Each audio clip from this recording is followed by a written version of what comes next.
Hey, so if you like looking at cool guns and cool tools, you should stop by my shop, Moose's Gunsmithing, on May 26th and 27th from 10 to 2, right here in Canaan, New Hampshire.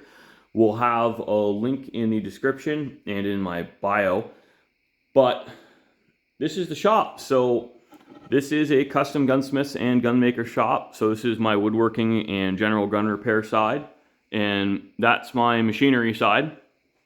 We're just going to have to block that off for safety reasons. I'm going to open the garage door and run a rope so no one can get in there and hurt themselves.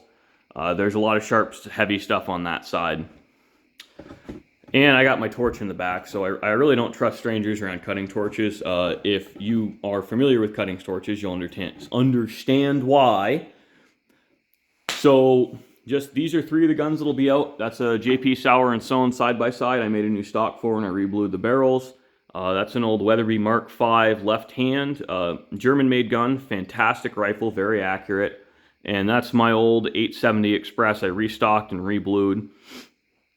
And like I said, we're going to have a checkering demonstration. We'll do that real quick on video a little bit later. But this is a shop. I mean, there's a lot to it, but I don't want to bore you guys and drag out our promo video for too long. So we're just going to switch over to checkering. I'll do a quick talk on that and call it a day. So here we are. I use a power machine, even though it's hand checkering, but I do use a power tool because it's really hard to meet production demands doing it by hand. The power tool has shaved off about 6 hours per gun. So I'm just gonna fire it up.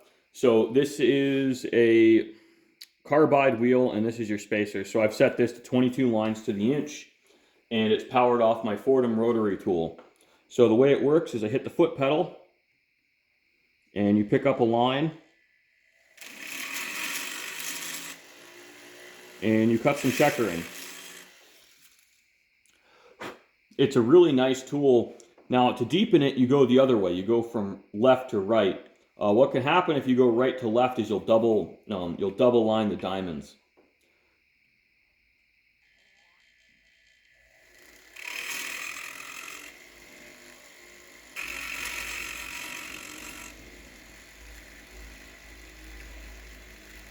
So this is actually kind of hard without getting my head right down in there.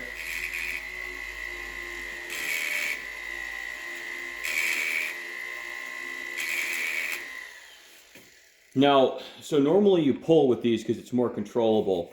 In wood like this was fuzzing up on me when I was cutting the beginning of the pattern. I find climbing stops the fuzzing a little bit. I don't really understand why, but that is what it is. So basically that's how checkering works. You do that for however long it takes. That's how I did this gun here. Is I cut the checkering with that machine to 22 lines to the inch. I'm pretty happy with how it turned out. There's no slips, overruns, anything like that. And I'm particularly pleased that there's no overruns, and we did manage to cut to full depth on the forend. I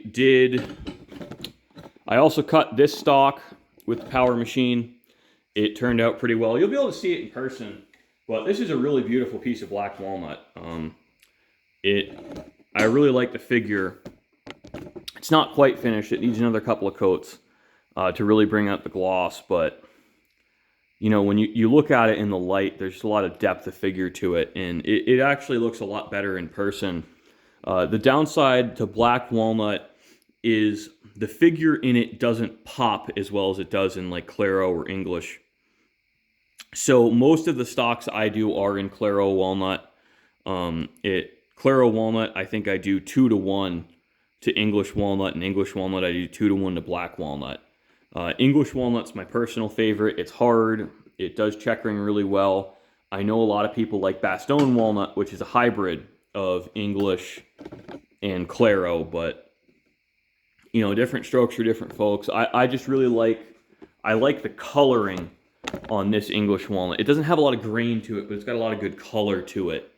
And again, it checkers really easily, and it's hard. It holds up. It takes a finish really well. I like English walnut a lot.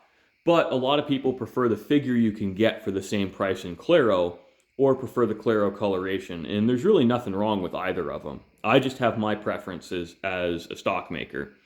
So thanks for watching, guys. I really hope you enjoyed, and I can't wait to see you guys Memorial Day weekend.